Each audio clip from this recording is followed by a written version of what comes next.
میں آپ کو کچھ چھوٹی چھوٹی باتیں بتاتا ہوں جو میں نے اپنے مینٹر سے سیکھی ہیں، میرے بہت زیادہ کام آئی ہوئی ہیں، میری اپنی آزمودہ شدہ ہیں، تو اپنے تجربے سے بتا رہا ہوں۔ تو سوچا آپ سے بھی ڈسکس کر لوں، آپ سے عرض کر دوں، ہو سکتا ہے آپ میں سے بھی کسی کا فائدہ ہو جائے۔ پہلی بات تو یہ کہ باوضو رہیں۔ جب بندہ وضو سے رہتا ہے تو اس کو ذکر کی توفیق ہوتی ہی رہتی ہے، اور جو بندہ ذکر کرتا رہتا ہے اس پہ رزق بھی آتا رہتا ہے۔ رزق صرف کھانا نہیں، روٹی نہیں ہوتا، رزق اچھے دوست بھی ہوتے ہیں، رزق اچھے مواقع بھی ہوتے ہیں، رزق صحت بھی ہوتی ہے، رزق ریسورسز بھی ہوتی ہے، رزق شہرت بھی ہوتی ہے، رزق قبولیت بھی ہوتی ہے۔ یہ قبولیت بڑے کام کی چیز ہے۔ ہم عموماً کہتے ہیں کہ جی بندے کی نیت صحیح ہونی چاہیے، ٹھیک ہے، نیت ہی اچھی نہیں ہوگی تو بندہ کچھ بھی کرے اس کا فائدہ نہیں ہے۔ انما الاعمال بالنیات وانما لکل امرئ ما نویٰ، حدیث شریف آپ سب نے سنی ہوگی، بخاری شریف کی۔ پھر ہم بات کرتے ہیں کہ جی نیت کے بعد عمل بھی ہونا چاہیے۔ آپ نے نیت کری، اگر عمل ہی نہ کریں تو کیا ہوگا؟ پھر عمل کے بعد ہم بولتے ہیں جی اخلاص بھی ہونا چاہیے۔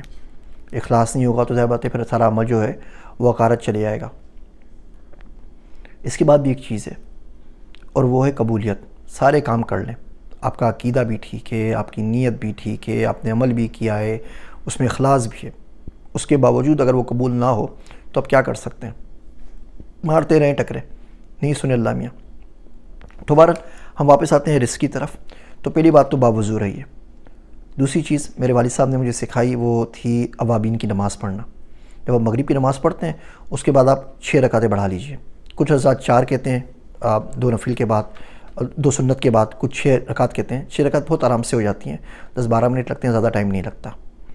تیسری چیز مجھے ایک مینٹر نے سکھائی اور وہ ہے کہ اللہ کی تسبیح کے ساتھ حمد کا اضافہ کر دیں۔ جب آپ رکوع میں جاتے ہیں اور پڑھتے ہیں سبحان ربی العظیم، اس کے بعد وبی حمدی ایک ورڈ کا اضافہ کر دیں، سبحان ربی العظیم وبی حمدی، اور اسی طرح سجدے میں سبحان ربی الاعلیٰ وبی حمدی، اس کا اضافہ کر لیں۔ اگر آپ کے پاس پہاڑوں جتنا بھی قرض ہے وہ ہلکے ہلکے رفتہ رفتہ اتر جائے گا۔ یہ قرض وقت پہ ضرور ادا کر دینا چاہیے۔